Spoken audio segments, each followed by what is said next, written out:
ये क्या है, ये देशद्रोही लोग जो हैं, इंडी गठबंधन हमेशा देशद्रोह का साथ दिया है और इन्होंने कभी भी देश हित में कोई काम जम्मू में जीते ईवीएम बिल्कुल साफ सुथरी थी।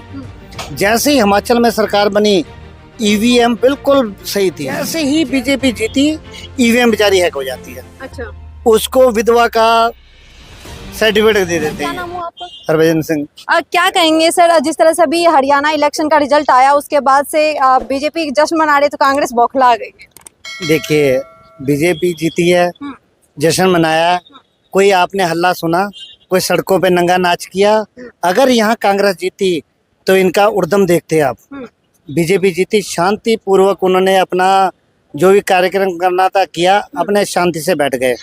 ये क्या है, ये देशद्रोही लोग जो हैं, इंडी गठबंधन हमेशा देशद्रोह का साथ दिया है और इन्होंने कभी भी देश हित में कोई काम नहीं किया। इन्होंने पहले लोकसभा इलेक्शन में 8500 वाला झुंझुना दिया। अभी इन्होंने क्या किया, वो झुंझुना इनका कुछ हद तक चला। अब लोग समझ गए कि भैया इनके पल्ले कुछ नहीं है, ये तो हमें झुंझुना ही पकड़ाते हैं। अब इन्होंने क्या किया, एक फार्म और बना 3-3 लाख रुपए का, उसका मेरे पास प्रूफ भी है, मैं दिखा सकता हूँ रसीद आपको। कि इन्होंने कहा कि आपको प्लॉट दिया जाएगा, किसी को क्या भ्रम में डाला गया है, मैं आपको दिखाता हूँ। नहीं सर, ये आरोप लगा रहा है कि ईवीएम में गड़बड़ी होने की वजह से बीजेपी बिल्कुल जीती। सही बात है, बिल्कुल सही बात है। जैसे ही ये जम्मू में जीते ईवीएम बिल्कुल साफ सुथरी थी। जैसे ही हिमाचल में सरकार बनी ईवीएम बिल्कुल सही थी। जैसे ही ये वहाँ अपने जहाँ जहाँ बंगाल में जीतते हैं तो ईवीएम सही है।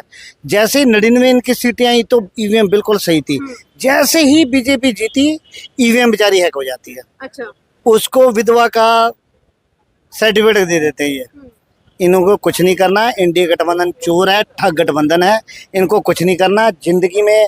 ये जो भी इन्होंने काम कर रहा है देश के हित में तो काम करते ही नहीं है। ये जितने काम करने हैं देशद्रोही काम करने हैं, सनातन के लिए इन्होंने बोलना है। फिर सनातनी कैसे वोट देगा इनको? ये तो हिंदुत्व को मिटाना चाहते हैं, हिंदुओं को मिटाना चाहते हैं। कभी क्या कहते हैं, कर्नाटक में देखो हिंदुओं का क्या हाल कर रखा है, ठीक है ना। फिलिस्तीन के तो समर्थन में ये खड़े हो गए लोग। बंगाल में हिंदुओं के साथ क्या हुआ, वहाँ नहीं इनका एक इंडी गठबंधन का एक भी नेता का मुंह नहीं खोला। क्यों नहीं खोला भाई? वहाँ हिंदू हैं, वो नहीं है हिंदू। तो ये लोग कुछ नहीं करना चाहते, ये लोग धर्म पे राजनीति करते हैं। यति नरसिम्हानंद का जो बयान आया था, इस पे सपा हो, बसपा हो या कांग्रेस हो, लगातार सबकी टिप्पणी आई है। तो इनका काम क्या है? इन्होंने मुसलमान के समर्थन में। बिल्कुल, इनका काम क्या है, हिंदुओं को नीचा दिखाना है, हिंदुओं को टारगेट करना है। इन्होंने जो भी करना है मुसलमानों के पक्ष में जाना है। अब वक्फ बोर्ड के पक्ष में खड़े हो गए। उसमें क्या किया भाई? अगर 44 संशोधन कर दिए हैं तो वो सबके पक्ष में ही तो किए ना।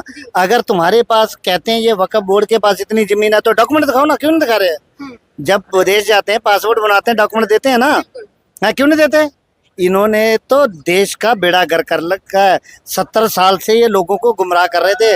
अब जनता जाग चुकी है, सनातनी जाग चुके हैं। मोदी जी के नेतृत्व में बीजेपी अब ये 47 तक तो ये भूल जाएं। अभी तो मोदी जी को सहन कर लो, अच्छे रहोगे।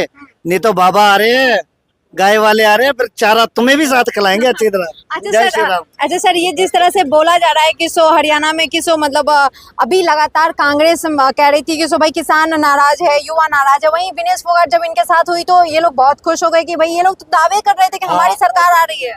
तो सब लोगों ने बता दिया जाट किसके साथ है, पता लग नहीं गया। सरकार बन गई बीजेपी की। अभी आप 2 दिन रुकिए, जम्मू कश्मीर में भी बीजेपी की सरकार बनेगी, 100% बनेगी बीजेपी सरकार। क्या कह रहे हैं सर, जिस तरह से अभी मतलब क्या कह रहे हैं?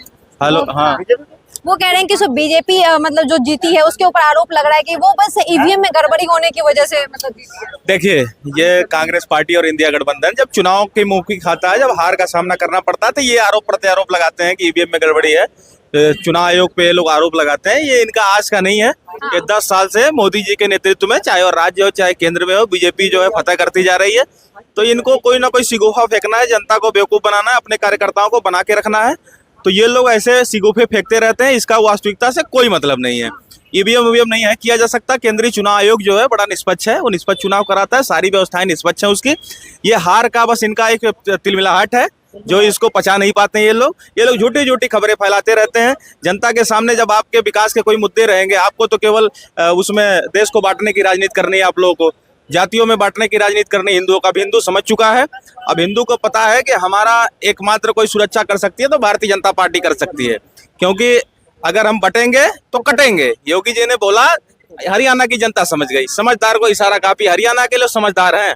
देखिए, ये समझदारों की बात होती है, जो भारतीय जनता पार्टी को लगातार तीसरी बार सत्ता में पहुंचा दिया हरियाणा के लोगों ने। लेकिन वही कहा जा रहा है कि सो जलेबी मतलब वहां पे बना के खिलाने वाले थे, वो बिजनेस करने वाले थे राहुल गांधी, अब उसी जगह से बीजेपी जलेबी मंगवा के खुशियां मना रही है। देखिए, राहुल गांधी पता नहीं कहाँ से विपक्ष के नेता बन गए। मैं तो चाहता था कोई मैच्योर आदमी विपक्ष का नेता बने।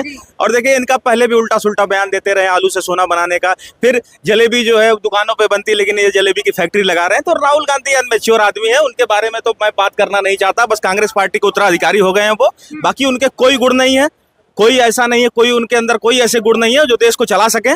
बस ये होता है कि उत्तराधिकारी बन चुके हैं कांग्रेस पार्टी के और उसको आगे बढ़ा रहे हैं, ऐसा कुछ नहीं। राहुल गांधी के अंदर ऐसा कोई नेतृत्व गुण नहीं है कि जो उनको विपक्ष का नेता बना सके या फिर आगे वो प्रधानमंत्री बन सके। अच्छा, विनेश फोगाट जो सांसद बनी, मतलब एमएलए विधायक बने, उसके बाद वो कह रही थी कि सो भाई अब कांग्रेस का मतलब सब कुछ आएगा, कांग्रेस का माहौल आएगा हरियाणा में, तो वो मतलब सारा जो भी रेसलर प्रोटेस्ट हुआ था उनका वो अच्छे से विरोध करेंगे और लोगों का साथ देंगे रेसलरों का। देखिए, जनता ने भारतीय जनता पार्टी को मैंडेट देके, पूर्ण बहुमत देके साबित कर दिया है, चाहे जाट हो चाहे नान जाट हो। हरियाणा में 36 जातियों की बात होती है, 36 जातियों ने मिलके जो है भारतीय जनता पार्टी को एक मुश्त वोट दिया है।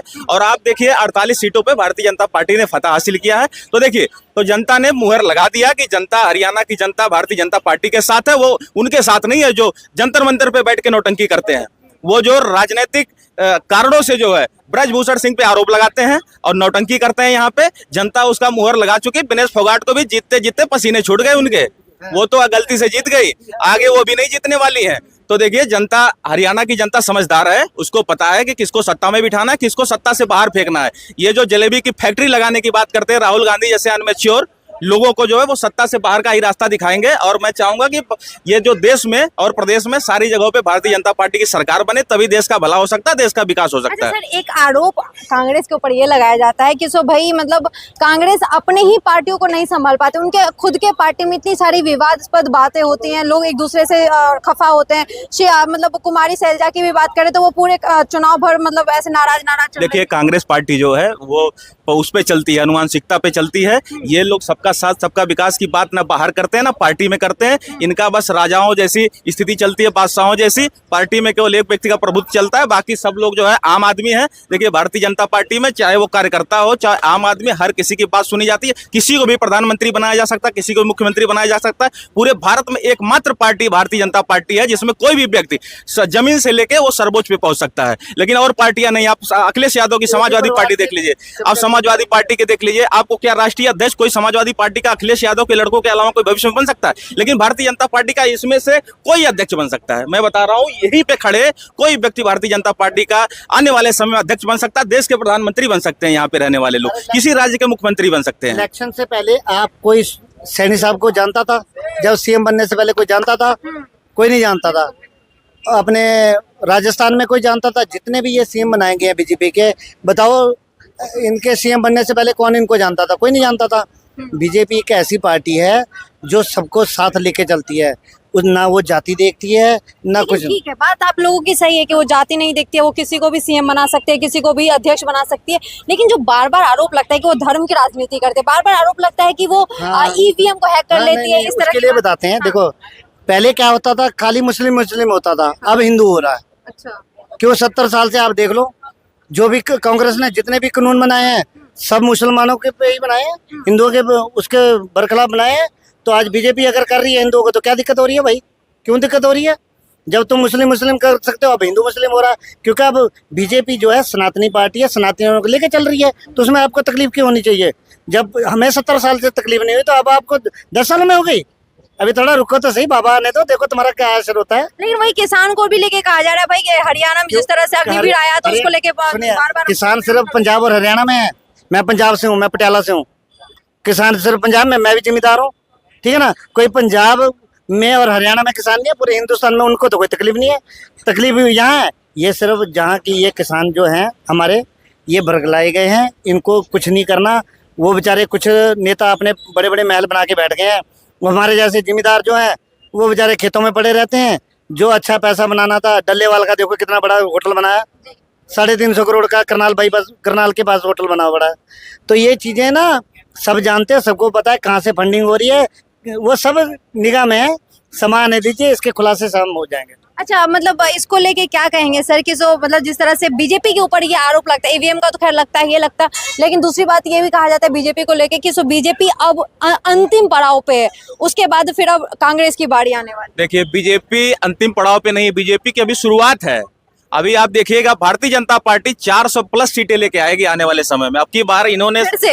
हाँ, मैं फिर से बता रहा हूँ, 2029 में जनता अपनी भूल का जो है पश्चाताप करेगी और भारतीय जनता पार्टी को 415 सीटें जो इनका सर्वोच्च है ना कांग्रेस पार्टी का राजीव गांधी के जमाने में, उसको भी क्रॉस करेगी। क्योंकि देखिए अब हिंदू एक हो चुका है, हिंदू को पता है हिंदू एकता और देखिए राष्ट्र की अखंडता और एकता को बचाना है, तो भारतीय जनता पार्टी को चुनना है। और एक मुश्त मैं बता रहा हूँ वोट अब भारतीय जनता पार्टी के हिंदुओं के पड़ने वाले, कोई जातियों में नहीं बटेगा, सारे हिंदू एक होके अब भारतीय जनता पार्टी को 450 सीटों तक पहुंचाएंगे। अच्छा, भारतीय जनता पार्टी को मतलब कि 2029 में जो है ज्यादातर मिलने वाले 400 सीट पार्टी के भी अभी भी जनता मतलब इस तरह के दावा कर रही है। लेकिन जो फिर जम्मू कश्मीर की बात करें, वहां पे बीजेपी का भी हार हो गया, वहीं हरियाणा में भी ज्यादा जीत हुआ, तो ज्यादा मार्जिन से जीत नहीं हुआ। कहा जा रहा है, ये भी बातें कही जा रही है कि दोबारा जो हो सकता है कि वोटों की गिनती हो। देखिए, मैं बता दूं, ये तो 2024 के जो लोकसभा चुनाव होते हैं, जब उसके रिजल्ट आए तब भी ये बातें कर रहे थे, ऐसा कुछ नहीं होता। मैं बता दूं, जो दोबारा चुनाव होते हैं सुप्रीम कोर्ट की अध्यक्षता में क्या होता है, जांच प्रक्रिया बैठाई जाती है। अगर कोई गड़बड़ी देखी जाती है तो उन सीटों पे चुनाव होते हैं, ना कि सारे चुनाव होते हैं। ये लोग केवल भ्रम फैलाने का काम करते हैं, कांग्रेस पार्टी के लोग।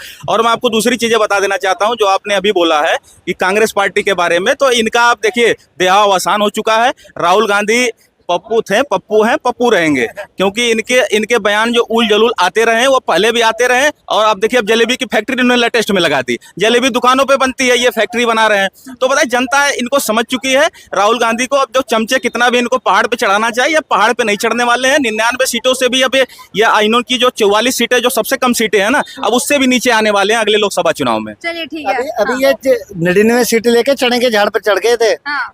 1 महीना लगा इनको बताने में, भैया तुम हार चुके हो, नीचे आ जाइए, आप वापस आइए। 1 महीना लगा इसको, पप्पू को समझाते समझाते, तब जाके इसको पता लगा, अरे यार हमारी तो हार हो गई 99 सीटें लेके। तब इनको पता लगा कि मोदी जी पीएम बन चुके हैं। अच्छा। अभी वो बाबा है, बाबा रुकने वाले नहीं है। भोलेनाथ की उन पे कृपा है, प्रभु श्री राम की कृपा है, तो बाबा रहेंगे।